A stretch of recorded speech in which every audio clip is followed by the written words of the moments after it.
कौन ब्रह्मा का पिता है?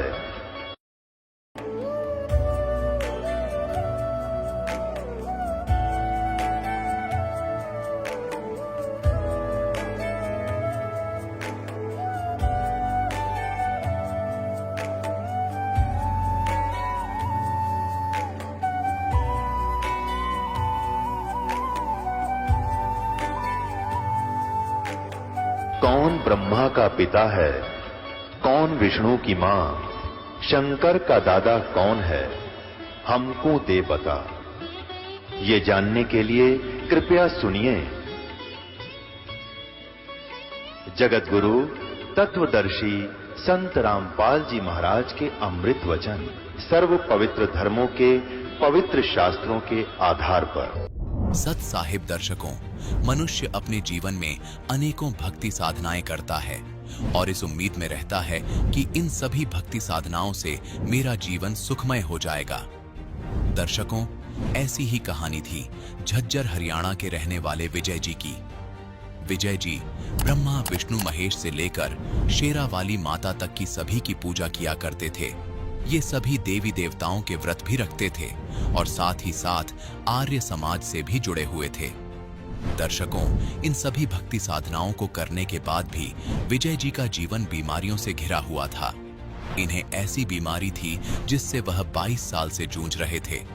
विजय जी इस बीमारी से निजात पाने के लिए बड़े से बड़े डॉक्टरों को दिखा चुके थे, लेकिन फिर भी इन्हें कोई राहत नहीं मिल रही थी। दर्शकों, आज विजय जी का कहना है कि मेरी जिंदगी तब बदली जब मुझे संत रामपाल जी महाराज की शरण मिली। संत रामपाल जी महाराज द्वारा बताई गई भक्ति साधना से मुझे अद्वितीय लाभ मिल रहे हैं। दर्शकों, आखिर संत रामपाल जी महाराज अपने शिष्यों को कौन सी भक्ति साधना बता रहे हैं जिसे अपनाने से लोगों को अद्वितीय लाभ मिल रहे हैं? आइए जानते हैं इसके पीछे की सच्चाई क्या है। सुनते हैं विजय जी की कहानी, उन्हीं की जुबानी। नमस्कार सर। सत साहिब जी। सर, क्या नाम है आपका? विजयदास जी। विजय जी, आप कहाँ से हैं? गांव कलोई, जिला झज्जर, हरियाणा से। संत रामपाल जी महाराज से नाम दीक्षा आपने कब ली? 10 अगस्त 2003 को मैंने संत रामपाल जी महाराज से नाम उपदेश लिया। संत रामपाल जी महाराज से नाम दीक्षा लेने से पहले आप क्या भक्ति साधनाएं करते थे? सभी की पूजा करते थे जी। जो भी देवी देवता हैं पर ये पारंपरिक हैं, अपनी आर्य समाज से भी जुड़े हुए थे। और ब्रह्मा जी, विष्णु जी, शिव जी, इनकी शेरावाड़ी सभी की भक्ति करते थे जी। व्रत वगैरह भी करते थे जी। ये जो है आधी रात के व्रत आते हैं जो जन्माष्टमी के, ये भी करता था मैं, लेकिन इनके करने से कोई लाभ नहीं हुआ जी। आर्य समाज में हमारा परिवार जी काफ़ी समय से जुड़ा है, कई पीढ़ियों से जुड़ा हुआ है। और हम जो है उनके बताए अनुसार, जो भी महर्षि दयानंद जी ने बताया था मार्ग, उसके अनुसार क्रिया करते थे। लेकिन विकार हमारे अंदर सभी थे। विकार हमारे ख़त्म नहीं हो रहे थे उनके करने से, ना ही हमारा कोई भक्ति करने से विकार ख़त्म हो रहा था। विकार जो कहते थे बल्कि बढ़ते जा रहे थे। शरीर में बीमारियां भी बढ़ती जा रही थी और जी कोई आर्थिक लाभ भी नहीं हो रहा था जो हम ये कह सके कि हमारे को ये लाभ है। कोई लाभ नहीं हुआ जी इनकी भक्ति करने से, बल्कि नुकसान ही होता था। जो भी सोचते थे वो काम बनता नहीं था, बिगड़ता था जी। और जो भी हमें आगे विचार करते थे वही काम हमारे असफल हो जाते थे। और जी इनकी भक्ति करने से शारीरिक दुख भी शुरू हो गए थे जी। कभी शरीर में कुछ होना, कभी कुछ होना। मेरे को नज़ले की बीमारी हो गई थी, बहुत लंबी चली जी वो। और मैं हर जगह मैंने दवाई खाई, हरियाणा में भी सब जगह जो भी बताई, पंजाब में भी, मैं यूपी में भी, सब जगह गया जी दवाई लेने के लिए। कोई आराम नहीं मिलता था जी मेरे को। और मैं बहुत परेशान था जी। रात को मेरे को खांसी उठती थी, मेरा सांस रुक जाता था जी, नाक टपकते थे, बहुत बुरा हाल हो जाता था जी। सर, इन सब परेशानियों से जूझते हुए आप संत रामपाल जी महाराज की शरण में कैसे आए? सर, मैं जहाँ पे सर्विस करता हूँ वहाँ पे एक अजमेर भगत जी थे। वो संत रामपाल जी महाराज से जुड़े हुए थे और उनके साथ मेरी जो है ज्ञान चर्चा लगा लो, आपस में बहस होती थी इस विषय में, भक्ति के विषय में। अजमेर भगत जी ऐसे ऐसे बताते थे कि संत रामपाल जी महाराज जो है गीता जी में ऐसे लिखा है, वेदों में ऐसे लिखा है। तो मैं उससे बहस करता था कि महर्षि दयानंद के अलावा आज तक किसी ने वेदों के बारे में, गीता जी के बारे में नहीं बताया। ऐसा संत ये कौन है जो ये ज्ञान देता है? मैं तो इनसे मिलना चाहूँगा। तो अजमेर भगत जी ने बताया कि करोथा आश्रम है, वहाँ पे मेरे गुरुजी हैं, उनसे आप मिल सकते हो। तो ऐसे जो मेरे को वहाँ पर जाने का अवसर मिला, वो अजमेर भगत जी मेरे को लेके गए संत रामपाल जी महाराज के आश्रम में। तो मैं वहाँ पे गया तो मेरे को संत रामपाल जी महाराज के आश्रम में करोथा गया। तो वहाँ से मैंने संत रामपाल जी महाराज से नाम उपदेश लिया और उसके बाद मेरा जीवन ही बदल गया। सर, संत रामपाल जी महाराज से नाम दीक्षा लेने के बाद आपको क्या लाभ प्राप्त हुए? सबसे बड़ा लाभ तो मेरे को जी ये होया कि मेरे को जो है ना मोक्ष मार्ग मिला और मैं जो है मेरा जीवन सफल हो गया जी। मैं बहुत परेशान था। इन जो पारिवारिक जो हमारी जो भक्ति थी उनसे और संत रामपाल जी महाराज की शरण में आने के बाद आर्थिक लाभ भी होया जी, आध्यात्मिक लाभ भी होया।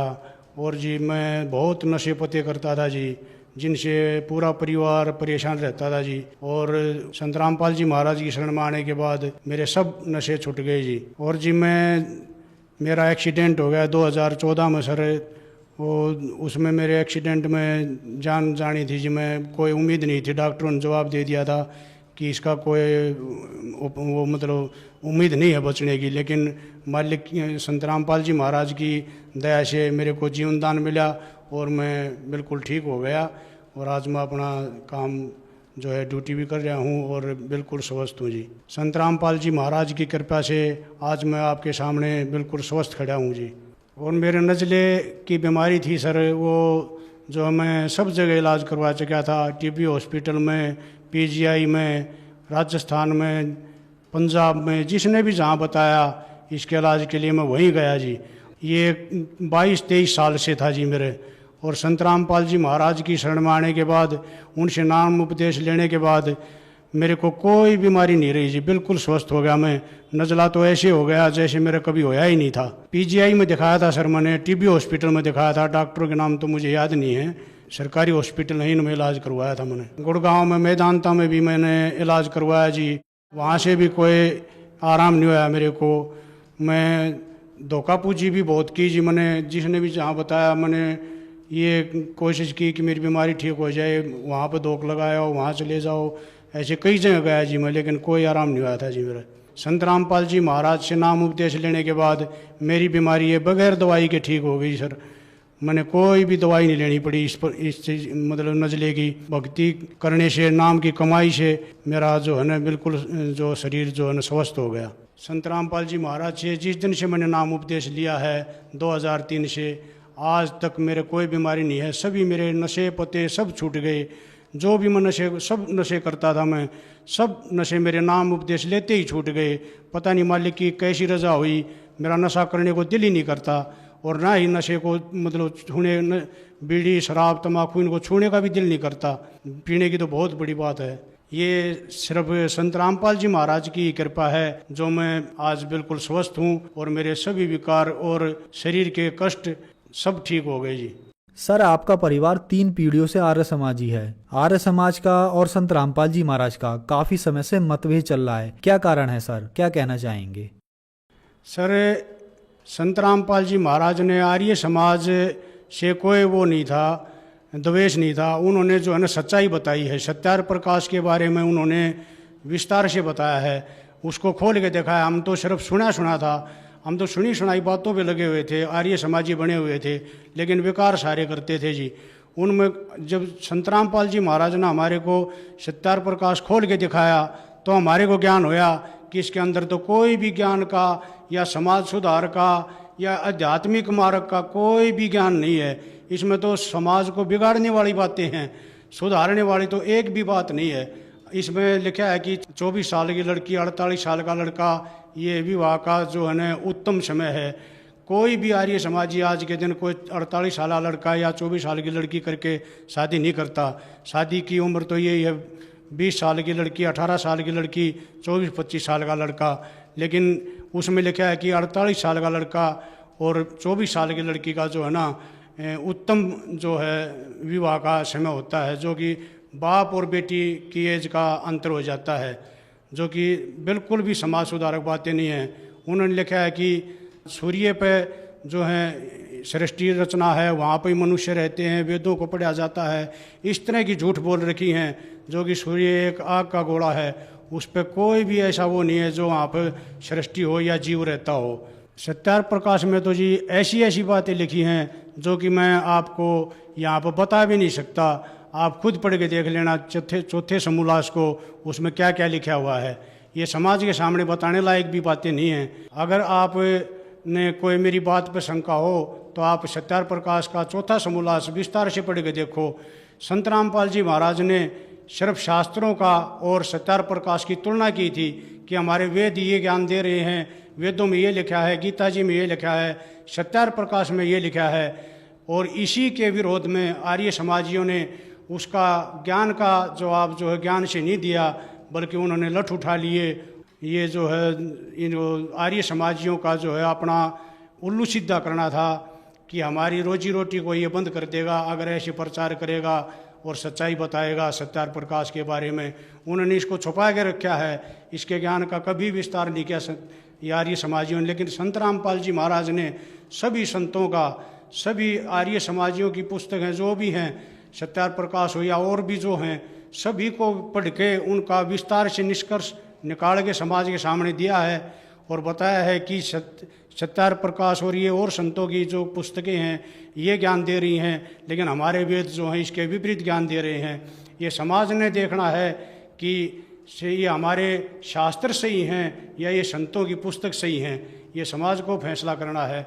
बाकी संत रामपाल जी महाराज ने अपनी तरफ से शास्त्रों के बारे में निर्णायक ज्ञान दिया है, जो कि हमारे जीवन को सफल करने वाला और आध्यात्मिक ज्ञान है, जो मोक्ष प्राप्ति का मार्ग है। सभी शास्त्रों के अंदर है, वेद हैं, गीता जी हैं, कबीर साहिब की वाणी है, नानक जी की वाणी है, गरीबदास जी की वाणी है, ये सभी एक हैं, लेकिन इनको बताने वाला हमारे को आज तक कोई नहीं मिला। संत रामपाल जी महाराज ने बड़े विस्तार से बताया इनको और हमारे को जो है मोक्ष मार्ग दिया है। आर्य समाजियों ने समाज को भड़काने की कोशिश की और जो है गलत ज्ञान दिया, समाज में गलत प्रचार किया संत रामपाल जी महाराज के बारे में और उनको मिसगाइड किया, ताकि ये जो है ना संत रामपाल जी महाराज से विरोध करें और इसके साथ झगड़ा करें। ये जो है समाज में बुराई फैलाई आर्य समाजियों ने। और संत रामपाल जी महाराज ने एक निर्णायक ज्ञान दिया। समाज आज शिक्षित है, जो कि ये पढ़े लिखे हैं, वो अनपढ़ वाला समय नहीं रहा। अब इनको सब ज्ञान है कि संत रामपाल जी महाराज शास्त्रों के अनुसार बता रहे हैं। अपना घर में अपनी पुस्तक खोल के देख लो, वेदों के अनुसार जो भी बताया है, जो का जो बताया है उसके अनुसार आप देखोगे। लेकिन संत रामपाल जी महाराज ने जो ज्ञान दिया है उसकी आज जो है दिन रात जो है ना ये संगत जो बढ़ती जा रही है और समाज में एक निर्मल समाज बनाने की जो है संत रामपाल जी महाराज की जो सोच है वो दिन रात जो है बढ़ती जा रही है और एक स्वच्छ समाज तैयार कर रहे हैं संत रामपाल जी महाराज। बगैर दहेज की शादियां करवा रहे हैं और रिश्वतखोरी, भ्रष्टाचार, दूसरे की बहन बेटी को गलत नज़र से देखना, ये संत रामपाल जी महाराज सब छुटवा रहे हैं। उनका नियम है एक कन्या भ्रूण हत्या, ये सब जो है छुटवा रहे हैं। और संत जी एक ऐसा प्रचार कर रहे हैं समाज को एक निर्मल समाज बनाने का, ताकि आने वाले समय में ये समाज एक स्वच्छ समाज हो और सब भक्ति करें, संत रामपाल जी महाराज की बताई हुई, और अपना जीवन सफल करवाएं। सर, भगत समाज को क्या संदेश देना चाहेंगे? जी, मैं संदेश तो क्या दे सकता हूँ, मैं प्रार्थना कर सकता हूँ।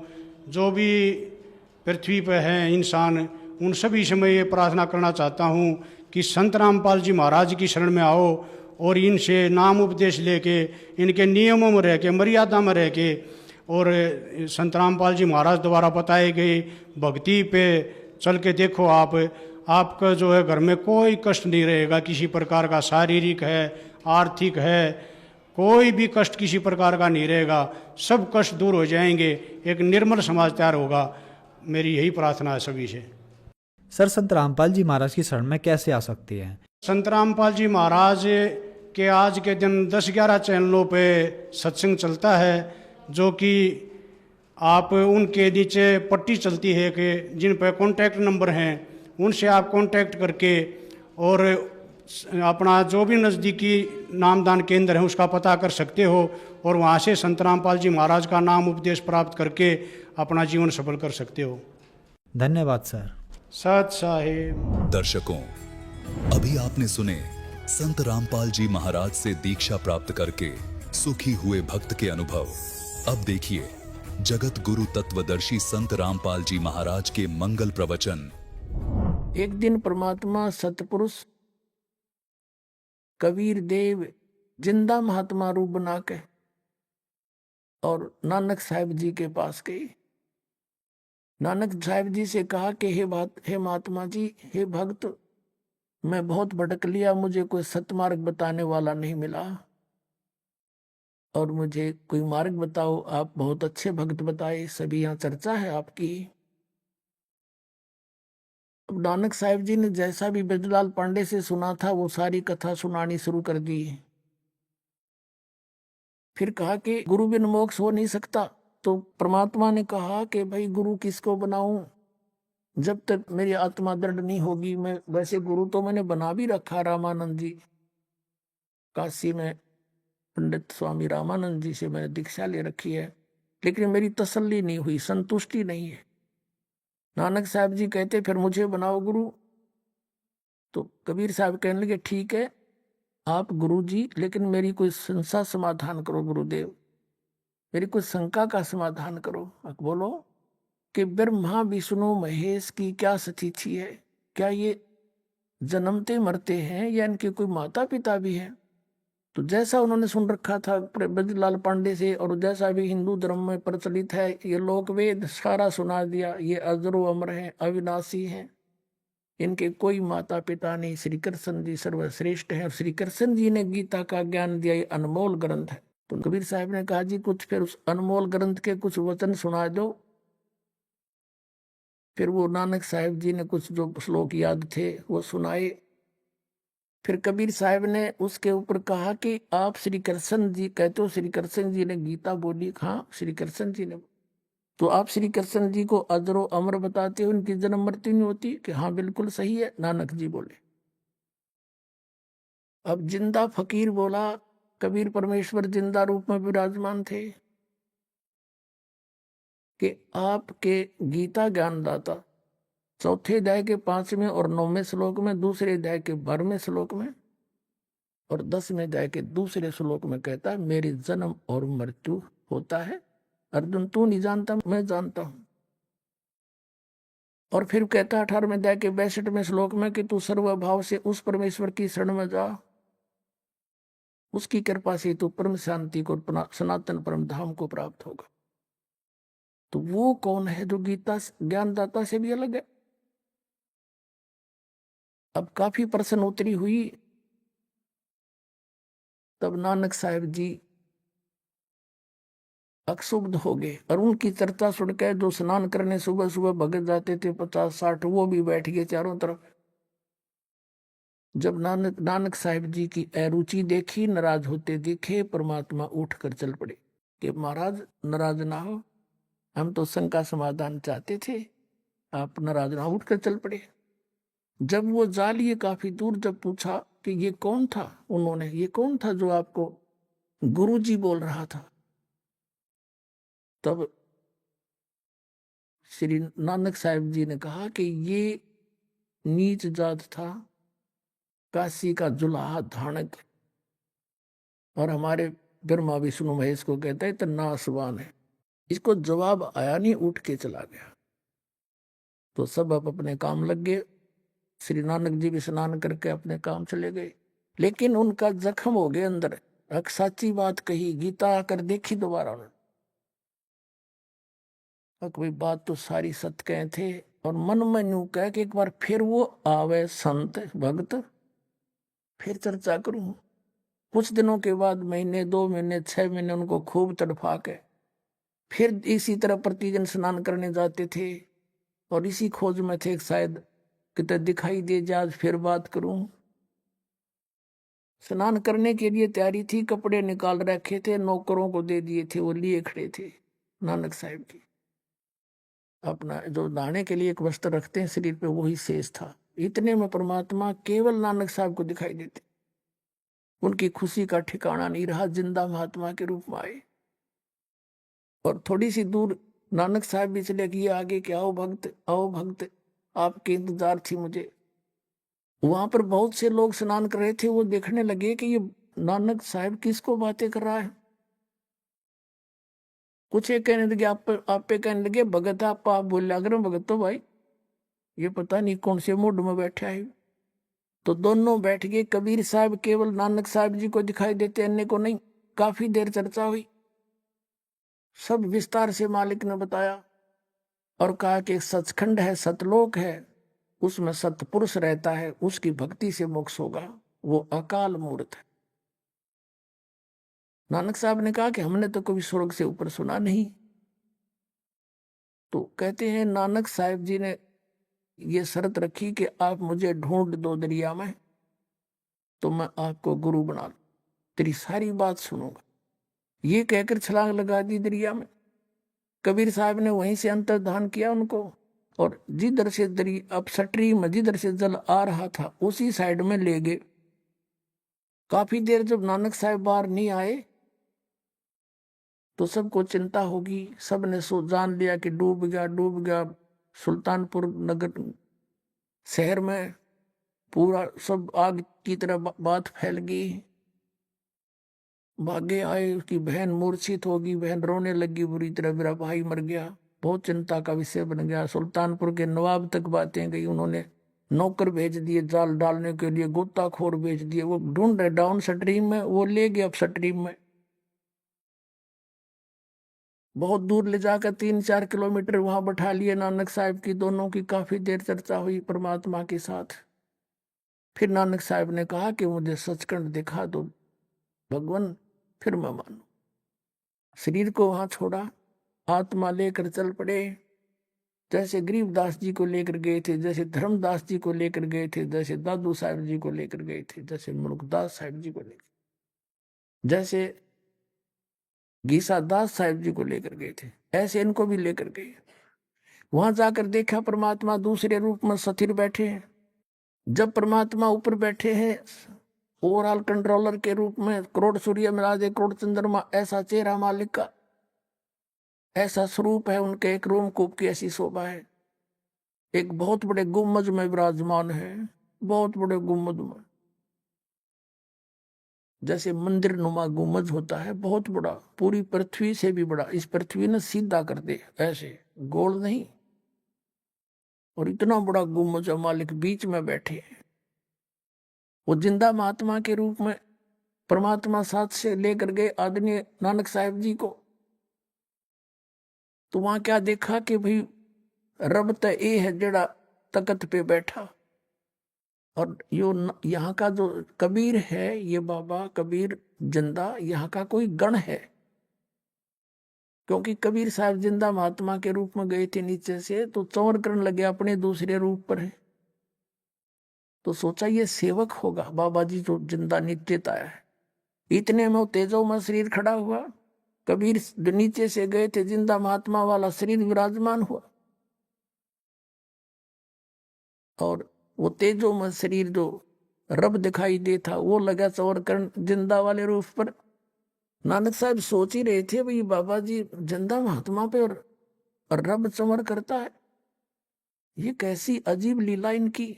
इतने में वो तेजो में शरीर और परमेश्वर कबीर साहब जिंदा वाले शरीर में समा गया, एक रह गए।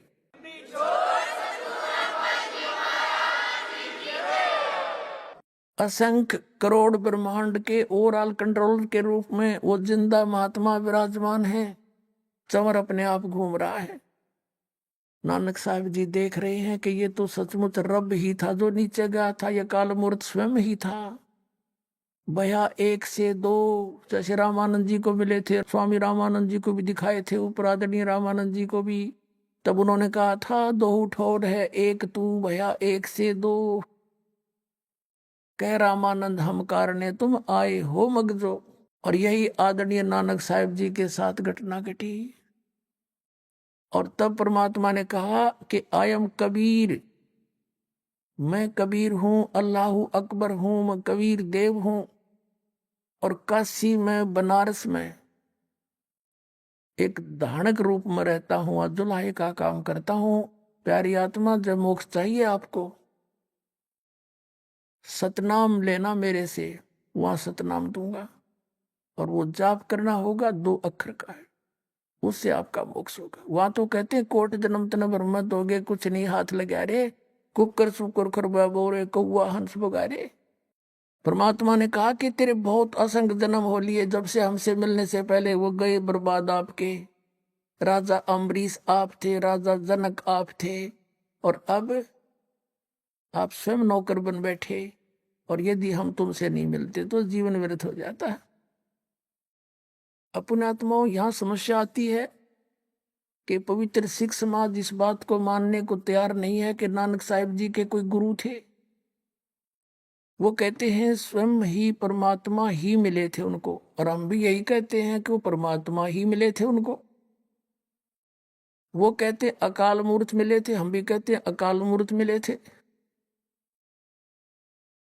और वो कहते, हम कहते हैं उनको कबीर मिले थे, दानक दुल्हा काशी वाला मिले थे। तो यहाँ सिख समाज के गले या बात उतरती नहीं कि नहीं, ऐसा नहीं हो सकता। तो पुण्यात्माओं, प्रमाणों के सामने फिर किसी की जोर नहीं चलता। हमारे प्रमाण फिर सबको मनाएंगे कि सचमुच ऐसा ही है। अब आपको दिखाते हैं एक झलक कि नानक साहब के गुरु थे कबीर साहब, जिंदा महात्मा रूप में आए थे। अभी दिखाते हैं।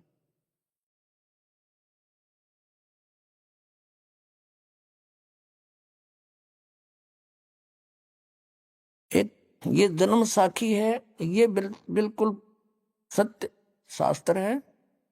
और उस पुण्यात्मा सिख द्वारा लिखा, जो गुरुजी के साथ रहा करते थे। सब तो वड्डी भाई बाला वाले वाली जन्म साखी। Doctor Jawahar Singh, Kripal Singh and company. ई जन्म साखी अज तक सब चुकिया नालों सब तो नालों वड्डी है, सब तो वड्डी ते पुरातन है भाई बाले वाली जन्म साखी। श्री गुरु नानक देव जी दी पंजे साहिब दी साखी ते दसा पातशाह दी दे जीवन समेत मुकम्मल साखियां हन। प्रकाशक Jawahar Singh, doctor Jawahar Singh, Kripal Singh and company. पुस्तकां वाले गली नंबर 8, बाग रामानंद 8, अमृतसर। ये यहां से छपी है। अब देखो 251 पृष्ठ पर, और साखी है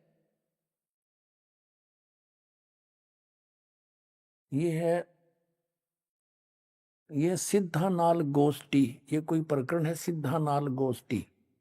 और नीचे है साखी होर चली, आगे साखी होर चली। श्री गुरु नानक जी अंतर ध्यान होए ता मीना पर्वत पर जाई खड़े होए। ता फिर मर्दा ने कहा, जी असी इथे किथे आए हाँ। ता गुरु नानक जी की हा, मर्दाना असी हुण मीना पर्वत ते आए हाँ। तो यहाँ कोई चर्चा चली उनकी। अब 252 पर देखना।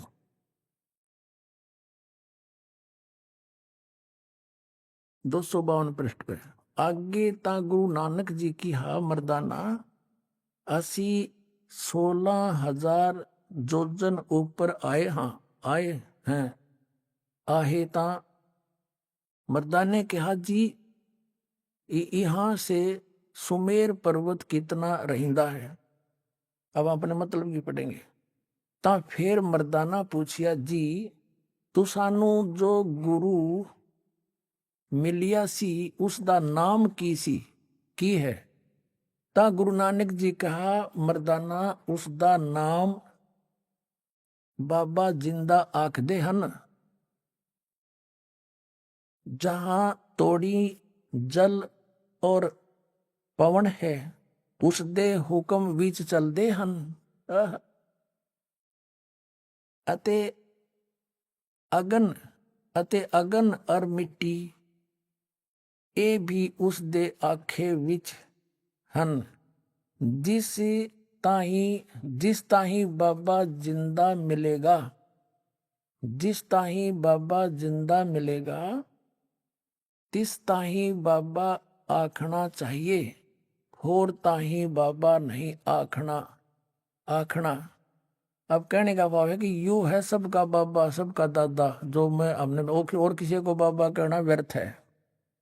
मर्दाने किहा गुरु जी ਅਸੀਂ ਤਾਂ ਤੁਹਾਡੇ ਨਾਲ ਹੀ ਰਹਿੰਦੇ ਆਏ, ਤੂੰ ਸਾਨੂੰ ਕਦ ਮਿਲਿਆ ਹੈ? ਤਾਂ गुरु नानक जी कहा मर्दाना अजय तू असा थी नहीं आया से, तब तक तो मेरे पास नहीं आया था। जद असी मिलन गए से, ता मर्दाने कहा जी कद गए से? ता गुरु जी कहा जद सुल्तानपुर विच डुबकी लाई सी, डुबकी लाई सी।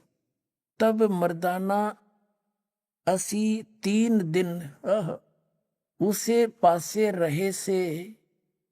मर्दाना भाई बाला जानते हैं, मर्दाना ऊ समय गुरु है, ऐसा गुरु है जिसकी सत्ता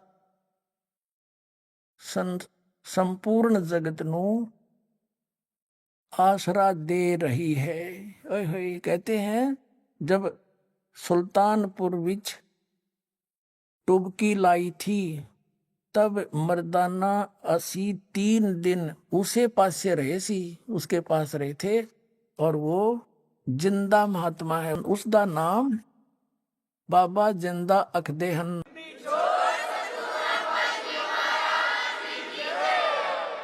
अब एक और कंसेप्ट क्लियर करें।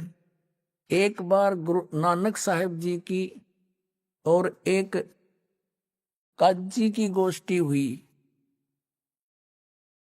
तब काजी ने प्रश्न किया, तब गुरु नानक देव जी उसका उत्तर देते हैं। किस प्रकार देते हैं और दिखाते हैं आपको। पहले एक और गजब की इसमें इसी पुराण संग्रह में कमाल की बात मिली है पुण्यात्माओं, क्योंकि सच्चाई ऊपर आए बिना रहा नहीं करती। अब देखना, दास ने कहा था आपको, जैसे धर्मदास जी को परमात्मा ने कहा था धर्मदास मेरी लाख दवाई, वही जिंदा महात्मा के रूप में उनको मिले थे मथुरा में, और कहा था धर्मदास मेरी लाख दवाई, ये सार नाम और सतनाम की तो बाहर ना जाई, ये मूल ज्ञान बाहर ना जाई, और मूल ज्ञान बाहर जो पढ़ी बिचली पेड़ी हंस नहीं तेरी। तो ये क्या बताते हैं नानक साहिब जी? मर्दाना ने पूछा कि भगवान,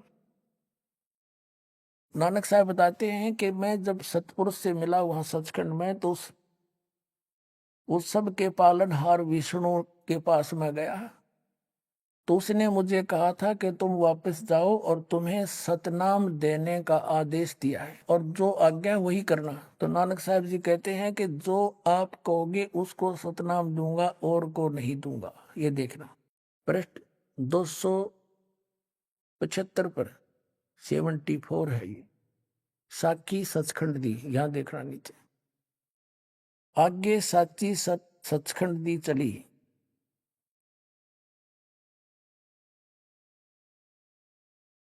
अब यहां से है कि ता गुरु नानक जी धुर सचखंड दरबार में जाई पहुंचे, जहां बड़ा प्रकाश है, और प्रकाश रूप तखत के ऊपर सत निरंकार ज्योति पुरुष बैठे हैं, ज्योति स्वरूप बैठे हैं। अब ये प्रकाश निराकार बिना आकार का नहीं, पुरुष बैठे हैं, स्वरूप बैठे हैं, ज्योत स्वरूप बैठे हैं। संपूर्ण भगत अवतार हाथ जोड़ के खड़े हैं।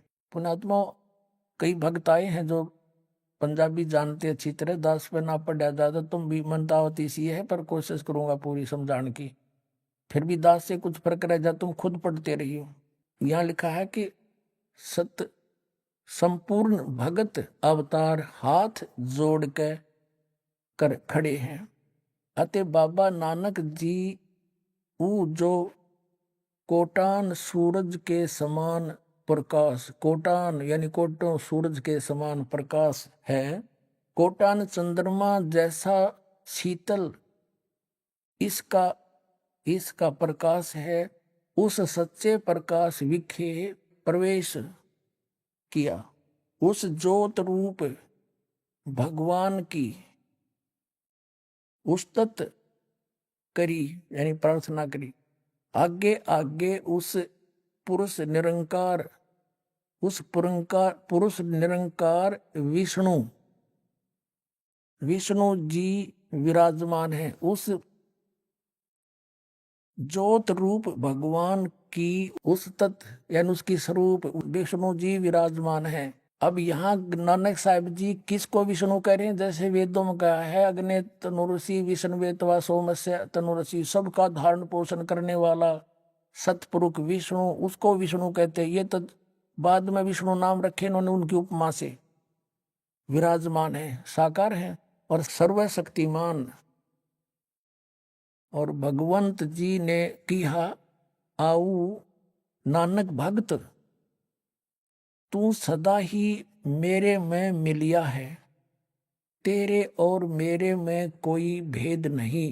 पर जिस वास्ते संसार में सतनाम उपदेश के जपाउन के वास्ते गए से सो दृढ़ाया है, ता श्री गुरु नानक जी की हा सर्वंग स्वामी, हे सब के मालिक जहां आप दी आज्ञा।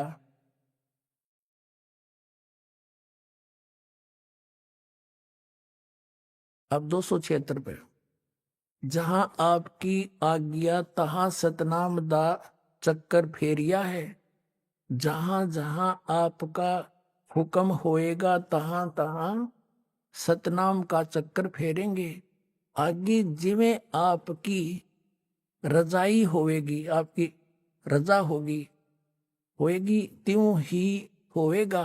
ऐसा कहीकर श्री गुरु जी ने शब्द विचारण कीता। उस्तुति अस्तुति है, उस्तुति अपने आत्मा हो गया क्लियर। एक तो ये कंसेप्ट क्लियर हो गया कि नानक साहिब जी को जिंदा महात्मा में वो गुरु जी मिले थे आके गुरु रूप में, और सचखंड लेकर गए। वहां परमात्मा का दूसरे रूप में विराजमान थे। ये तो जैसा भी, क्योंकि कुछ थोड़ा सा परमात्मा ने कहा था कि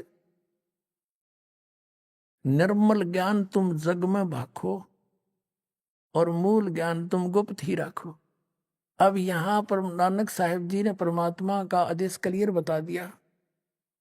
उन्होंने जानबूझ कर यहाँ थोड़ा घुमाया है, जिस कारण से ये राधा स्वामी पंथ, ये नकली काल के पंथ, इसको पढ़कर ज्योत स्वरूप और प्रकाश ही प्रकाश कहने, इसमें तो ये स्पष्ट बताया कि वो साकार बैठे हैं विष्णु रूप में, और बात हो आपस में आज्ञा दी के सतनाम का जाप करवा और जिस जिसको आज्ञा हो उसी को देना। तो इन्होंने कहा जो आपकी आज्ञा होगी उसी को सतनाम दूंगा, ना कति नहीं दूं। हो गया स्पष्ट। एक तो ये हो गया कि कबीर पर जिंदा महात्मा में परमात्मा आकर मिले, बेई नदी पर स्वीकार्य हुआ। सचखंड गए, वहां रूप देखा साकार, वहां बात हुई, उसका आदेश दिया कि सतनाम नहीं देना, सतनाम जैसा आप कहोगे उसको दूंगा, आपकी आज्ञा बिना हुक्म बिना कुछ भी नहीं करूंगा। अब फिर एक काजी से बात हुई इनकी, एक मुल्ला से बात हुई, वार्ता वो दिखाते हैं। एक बहुत पुरानी साखी है, बहुत पुरानी। ये देखो इसका रंग भी कैसा हो रहा है, कागज भी पाटन हो रहा है, बहुत पुरानी है। और इसका यहां से भी इसका फर्स्ट प्रिंट भी ठीक से नहीं रहा है। ये किसी सिख बच्चे ने लाकर हमें दिया है। ये वही कृपाल सिंह, जीवन सिंह, ये उनसे छपी है। ये ऐसी स्थिति है इसकी। अब इसके पृष्ठ नंबर आपको फिर हिंदी वाली में भी दिखाएंगे। एक इसमें लिखा कि इसके 122 पृष्ठ पर देखिएगा, 122 पृष्ठ पे ये है सवाल काजी रुकन दीन सुरा, ये रुकन दीन कोई सुरा ये काजी है। तो हम यहाँ पढ़ेंगे, इनकी आपस में वार्ता हो रही है। तो नानक साहब ने कहा, नानक आखे रुकन दीन सच्चा सुनो जवाब, चारों कूट और सलाम कर, ता ऊ होवे सवाब, ता तू ही होवे सवाब। कहते हैं खालक आदम सिरजिया, आलम बड़ा कबीर। ओए हाय, कहते हैं खालक आदम सिरजिया, जिस खालक ने, जिस परमात्मा ने तुम्हारा आदम की रचना की, आदम हुआ आदम की, और वो आलम बड़ा कबीर, वो सबसे बड़ा सर्वशक्तिमान परमात्मा कबीर है। ओए हाय,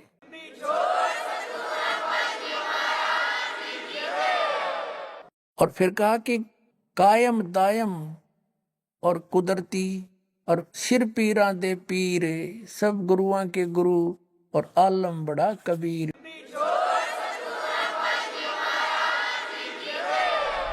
अभी आपने सुने संत रामपाल जी महाराज के मंगल प्रवचन। आइए अब सुनते हैं संत रामपाल जी महाराज से नाम दीक्षा लेकर सतभक्ति करके अद्भुत लाभ प्राप्त करने वाले अनुयायी के विचार। दर्शकों, आज मनुष्य के पास सब कुछ है। उसके पास पैसा भी है, उसके पास गाड़ी भी है और रहने के लिए अच्छा घर भी है। लेकिन दर्शकों, इतना सब कुछ होने के बावजूद भी सभी मनुष्य मानसिक रूप से पीड़ित हैं। वह अशांत है और इसी अशांति को मिटाने के लिए वह दरवाजे खटखटाता है धर्म गुरुओं के। दर्शकों, ऐसी ही कहानी है महाराष्ट्र के रहने वाले संजय मदन जी की। संजय जी शुरू से ही पारंपरिक भक्ति साधना किया करते थे और सभी देवी देवताओं की पूजा किया करते थे। और जब इतनी भक्ति साधना करने के बावजूद इन्हें मानसिक शांति नहीं मिली तो इन्होंने शरण ली राधा स्वामी पंथ की। लेकिन अफसोस, दर्शकों, वहां से भी इन्हें कोई राहत नहीं मिली। लेकिन आज संजय जी का कहना है कि मैंने जब से संत रामपाल जी महाराज की शरण ग्रहण की है, तभी से मेरा जीवन पूर्ण रूप से बदल गया है। मुझे सच्चा सद्गुरु और पूर्ण शांति मिल गई है। दर्शकों, आखिर संजय जी ऐसा क्यों कह रहे हैं? आखिर संजय जी ने राधा स्वामी पंथ को छोड़कर संत रामपाल जी महाराज की शरण क्यों ग्रहण करी? आइए सुनते हैं संजय मदन जी की कहानी उन्हीं की जुबानी। जी नमस्कार। नमस्कार जी।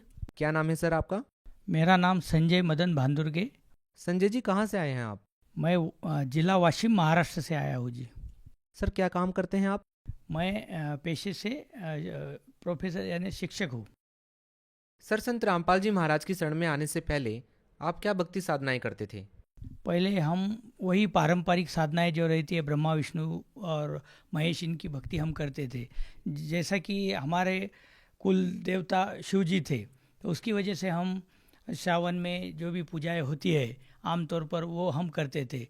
ऐसे ही मैं धारगढ़ यानी अकोला में एक तीर्थ क्षेत्र है जो जंगल में, घने जंगल में, वहाँ हम जाते थे और वो तीसरे सोमवार को खुलता था। तो रात भर चलते थे जंगलों में और वहाँ जाके दर्शन करते थे और इसी को हम अपना मोक्ष यानी यही भक्ति साधना सही समझते थे और यही भक्ति करते थे। बाद में हमारे इधर शेगांव में श्री गजानन, संत गजानन महाराज करके एक देवस्थान है, उनकी भी पूजा करते थे। हर गुरुवार को वहाँ जाना, शेगांव जाना और दर्शन करना, मत्था टेकना, यह सब पूजाएं हम पारंपरिक करते थे। जब नवरात्र आता था तो 9 दिन हम दुर्गा जी की भक्ति करते थे। जब गणेश जी यानी गणपति महाराष्ट्र में जो बहुत बड़ा त्यौहार रहता है तो गणपति बिठाते थे, उसकी भी हम पूजा और साधना करते थे जी। सर, जो भी आपने पारंपरिक पूजाएं की हैं, क्या इनके अलावा भी आपने कोई गुरु बनाया? जी हाँ, तो मेरा पहले से ही ये जो देवी देवता है उनके इसमें मन नहीं लगता था। मुझे ये पाखंड यानी कर्मकांड मुझे अच्छा नहीं लगता था। मुझे लगता था क्योंकि मैं जब देखता था कि जब देवी देवताओं के लिए जाते हैं जगत लोग, भगत लोग, तो वहाँ धक्का बुक्की करते थे, कोई पैसे दे के आगे लाइन में लग के दर्शन ले लेता था। तो मुझे पहले से ये चीज़ें कुछ मतलब रास नहीं आती थी, तो इसलिए मेरा उसमें मन नहीं था। तो ऐसे ही जब मैं एक स्कूल में प्राइवेट जॉब पहले करता था तो वहाँ एक हमारे कलीग्स थे, तो उन्होंने मुझे राधा स्वामी पंथ के बारे में बताया। तो हालांकि मुझे उसमें कुछ मतलब ये नहीं था, लेकिन फिर भी उसमें कोई कर्मकांड नहीं, ये सुनकर मुझे अच्छा लगा और मैंने सोचा कि मैं भी क्यों ना देख लूँ उसमें क्या है। उनके बार बार कहने पर मैं वहाँ जाने लगा। फिर सत्संग सुनी, कैसेट्स के ऊपर वो सत्संग आते थे, तो और सत्संग करता वहाँ बैठकर बुक रीडर पढ़कर सुनाते थे, तो वो बानिया, वो सत्संग, और मुझे अच्छा लगा वहाँ का डिसिप्लिन। तो फिर मैंने भी ब्यास अमृतसर में राधा स्वामी सत्संग ब्यास, जहाँ वहाँ मुख्य उनका हेडक्वार्टर है, वहाँ जाकर नाम दीक्षा ली मैंने और मेरे पत्नी ने, दोनों ने भी। और इस तरह मैं राधा स्वामी पंथ में वहाँ करीब 3 साल तक रहा। वहाँ भी सेवा की, साधना की। वाशिम ज़िले में हमारे महात्मा गांधी स्कूल में वो जो सत्संग होता था हर संडे को, रविवार को, तो वहाँ पर 9 बजे हम वो कैसेट लगाना, वहाँ पे सेवा करना, आजू बाजू जो खेड़े हैं वहाँ पर शनिवार को ही जाना और वहाँ की संगत को बुलाना, और ये सब करते थे और सेवा करते थे। सर देखिए, एक बात बताइए, आप बचपन से ही देवी देवताओं की पूजाएं कर रहे थे और आपने गुरु भी बना रखा था, तो फिर आपने संत रामपाल जी महाराज जी से नाम दीक्षा क्यों ली? हाँ, तो फिर मुझे लगता था कि राधा स्वामी पंथ के ऊपर इस विश्व में कोई भी ऐसा पंथ नहीं है जो इतना अच्छा और सच्चा है। लेकिन ये मेरा भ्रम तब टूटा जब रेखा दासी नाम से एक हमारे रिलेटिव्स है, उन्होंने संत रामपाल जी महाराज से नाम दीक्षा ली थी। तो उन्होंने मुझे बताया कि एक टीवी पर चैनल पर एक सत्संग आता है एक गुरुजी का, और वो राधा स्वामी पंथ ही नहीं बल्कि विश्व के जितने भी संत हैं उनको चैलेंज करके बोलते हैं कि तुम्हारे पास सत साधना नहीं है, मोक्ष हो नहीं सकता। तो बंदी चोर, ये सुनकर सर जी, ये सुनकर मेरे दिल को बहुत ठेस लगी। मैंने बोला ऐसा कौन सा संत है जो इतने बड़े पंथ को नाम रखता है? तो मेरा जो अहंकार था वो आड़े आ गया, और मैं शिक्षक था वो भी। तो मैं वो सत्संग देखने लगा कि इसमें क्या है, ऐसा क्या ये कह रहे हैं जिसकी वजह से इतने बड़े राधा स्वामी पंथ को ये गलत बता रहे हैं, ये कैसे हो सकता है। तो फिर मैंने जब उनके सत्संग सुने 1-2 बार, तो भगतमती से मैंने चर्चा की कि ये संत तो अपने पंथ को गलत बताते हैं। तो उन्होंने बोला इनके सत्संग मत देखो क्योंकि ये गुरु निंदा करते हैं और गुरु निंदा सुनना पाप होता है। तो फिर भी मैं छुप छुप के, पता नहीं मुझे वो खोज थी कि क्यों ये ऐसा कह रहे। सर आपको कौन सी ऐसी बात ने सबसे ज़्यादा प्रभावित किया कि जिसको सुनकर के आपने संत रामपाल जी महाराज जी से नाम दीक्षा ले ली? हाँ, तो उस दिन जब मैंने एक बार सत्संग लगाया दूसरे दिन, तो उसमें उन्होंने डायरेक्ट घट रामायण संतमत भाग प्रकाश 4 वो पुस्तक किताब खोली, जिसकी मैं प्रैक्टिस करता था क्योंकि मुझे बुक रीडर की सेवा करने को अच्छा लग रहा था और मैं करना चाहता था। लेकिन पता नहीं क्यों मैं बार बार 2 बार फेल हो गया था। तो मुझे लगता था कि मैं टीचर होके ऐसा क्या मुझ में ये गलतियाँ निकाल रहे हैं, क्योंकि वो कैसेट पुणे में भेजते थे, मुंबई भेजते थे और बाद में सिलेक्ट होके आती थी और फिर बाद में आपको वो सेवा मिलती थी। तो वही किताब संत रामपाल जी महाराज ने खोली और घट रामायण में कर नैनो दीदार महल में प्यारा है, ये बानी में बताया, 5 नाम काल के जानो, छठका नाम गुप्ती राखा। ये जब मैंने देखा, सुना, तो मुझे झटका लगा। और उन्होंने नाम भी बता दिए जो नाम हम कभी किसी को नहीं बताते थे, जो राधा स्वामी में दिए जाते हैं। तो वो नाम सुनकर संत रामपाल जी महाराज ने बताया कि ये तो काल के नाम है और वो नाम जो है सारनाम, सतनाम, वो गुप्त है और उसी से मोक्ष होना है। फिर मुझे वो झटका लगा और मुझे ये तड़प बनी कि एक बार मैं ज़रूर जाऊँ और देख लूँ कि सच में ये कैसी साधना है, कैसी भक्ति है। सर संत रामपाल जी महाराज के ज्ञान से आप काफ़ी प्रभावित हुए, तो हम ये जानना चाहेंगे कि फिर आपने नाम दीक्षा कब ली संत रामपाल जी महाराज से? तब मैंने 18 जून 2013 यानी कबीर जयंती के दिन हम वहाँ गए देखने के लिए। तो वहाँ जाने के बाद जब मैंने वहाँ के वो नियम पढ़े तो मुझे लगा कि ये नियम देखकर तो कोई विश्व का कोई भी आदमी शायद ही ये भक्ति कर पाएगा, ये तो बहुत कठिन नियम है। सर अगर नियम की बात करें तो हम आपसे ये जानना चाहेंगे कि संत रामपाल जी महाराज के क्या क्या नियम थे? नियम तो सिंपल थे। नियम ऐसे थे कि जैसे दारू, मांस, तंबाकू, बीड़ी, सिगरेट नहीं पीना है, अन्य देवी देवताओं की पूजा नहीं करनी है, क्योंकि गीता जी में बताया है, हे अर्जुन तू सर्व प्रकार से सर्व देवी देवताओं की, ये 33 करोड़ देवी देवताओं की भक्ति मुझको अर्पण कर, मैं तुझे सर्व पापों से मुक्त कर दूंगा। और उस तत्वदर्शी संत की तलाश कर, और उसकी तलाश करने के बाद ही तुझे परम शांति सनातन धाम यानी सतलोक मोक्ष की प्राप्त होगी। तो फिर ये तो बाद में पता चला, तो मुझे लगा ये सब हम नहीं कर पाएंगे। बाद में उसमें दहेज लेना नहीं, दहेज देना नहीं, और ये रिश्वत लेना नहीं, तो ये बहुत अच्छे नियम थे, लेकिन मुझे वो इम्पॉसिबल लग रहे थे, क्योंकि आज समाज में सब तरफ वही है, उसके सिवा तो कुछ होता नहीं। सर देखिए, आपने संत रामपाल जी महाराज के नियमों को समझा, संत रामपाल जी महाराज के ज्ञान को समझा। इससे पहले आप राधा स्वामी पंथ में जुड़े हुए थे, तो सर हम आपसे ये जानना चाहेंगे कि ऐसे वो कौन से लाभ थे जो आपको राधा स्वामी पंथ में या अन्य पूजाओं को करने से नहीं मिले, और संत रामपाल जी महाराज जी से नाम दीक्षा लेने के बाद आपको वो लाभ मिले?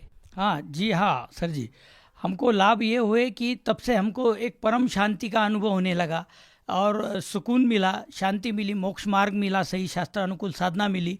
और लाभ ये हुआ, आर्थिक लाभ में मतलब हम प्लॉट लेने की सोच रहे थे, तो वो भी संत रामपाल जी महाराज की दया से वो भी हमको मिल गया आसानी से।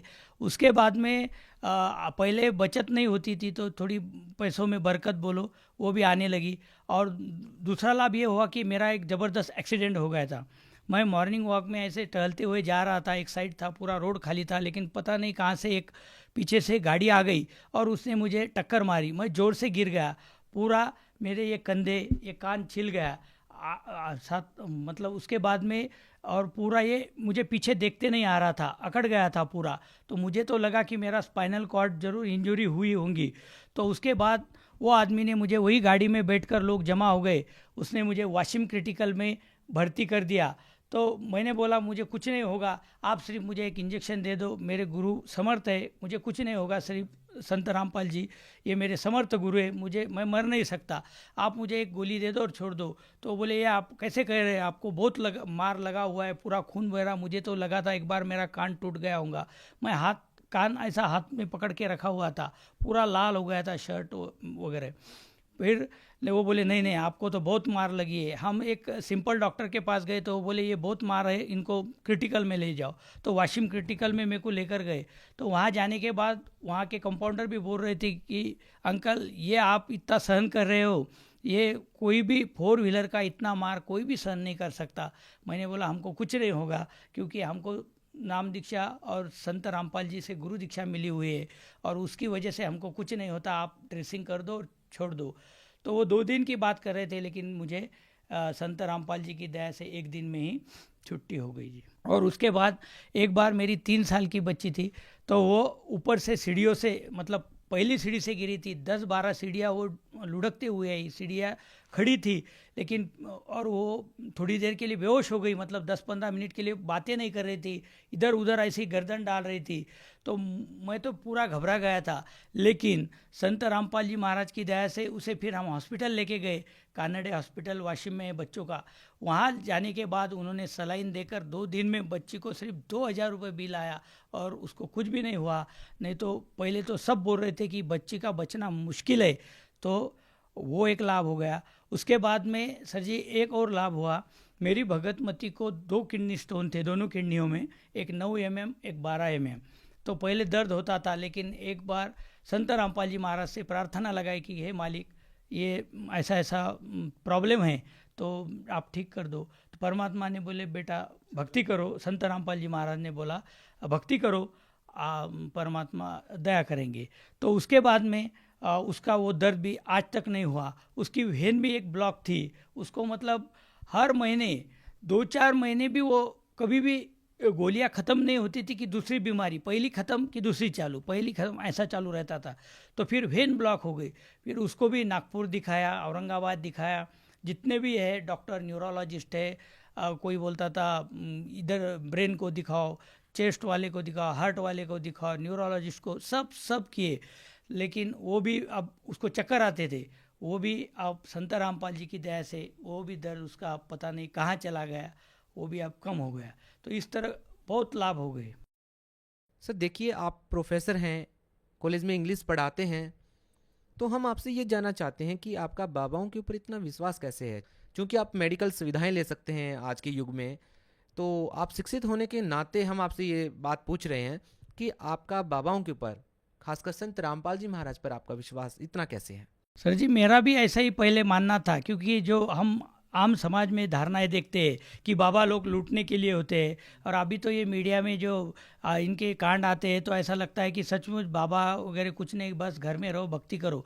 लेकिन जब संत रामपाल जी महाराज का ज्ञान सुना, उनके प्रूफ देखे, तो मतलब और उनका जो बिहेवियर है, मतलब उनकी जो भक्ति साधना है वो इतनी ऑथेंटिक है, इतनी शास्त्रानुकूल साधना है कि आप उसे मना कर ही नहीं सकते। और ये मोक्ष मार्ग उन्होंने बताए हुए सिद्धांतों से ही होगा, क्योंकि उन्होंने अपने बानियों में, अपने इसमें संत गरीबदास जी महाराज, नानकदास जी महाराज जिनको मिले, उनके इतने प्रूफ अपने सामने रखे। तो ये सब सुनकर, देखकर, प्रत्यक्ष देखकर, उनके अनुभव जानकर, समझकर ये प्रमाण हो गया कि गुरु के सिवा चारा नहीं है।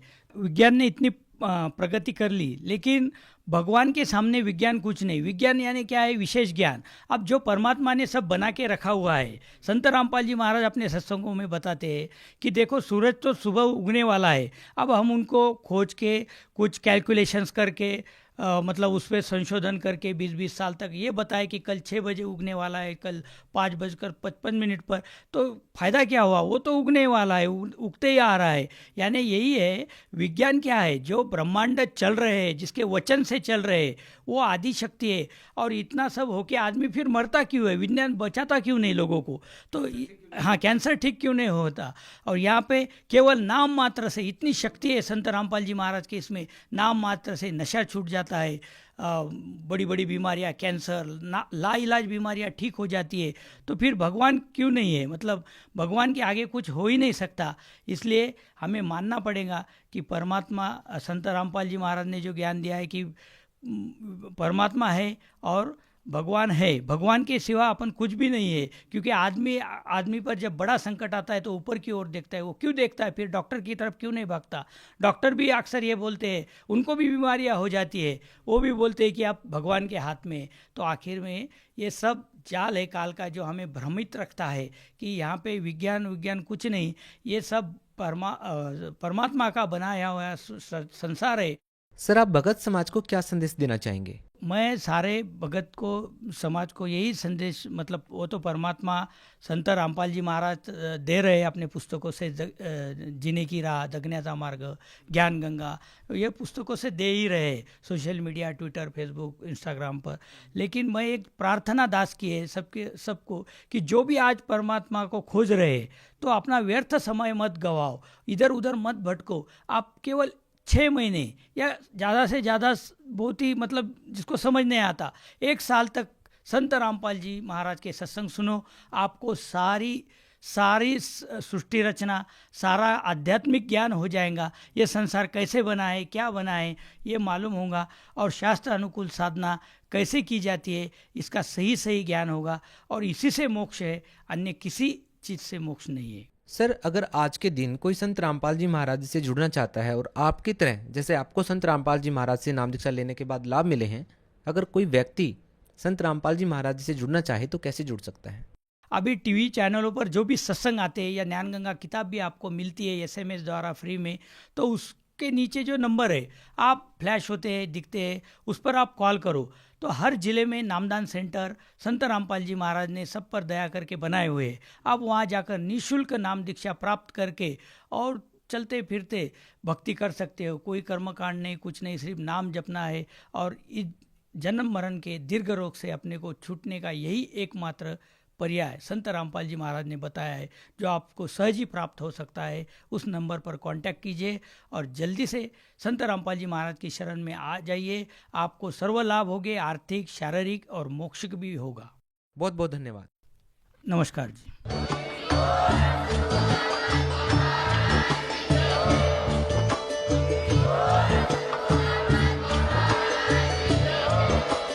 आप सुन रहे थे जगत गुरु तत्वदर्शी संत रामपाल जी महाराज जी के मंगल प्रवचन। अधिक जानकारी के लिए विजिट कीजिए हमारी वेबसाइट www.jagatgururampalji.org।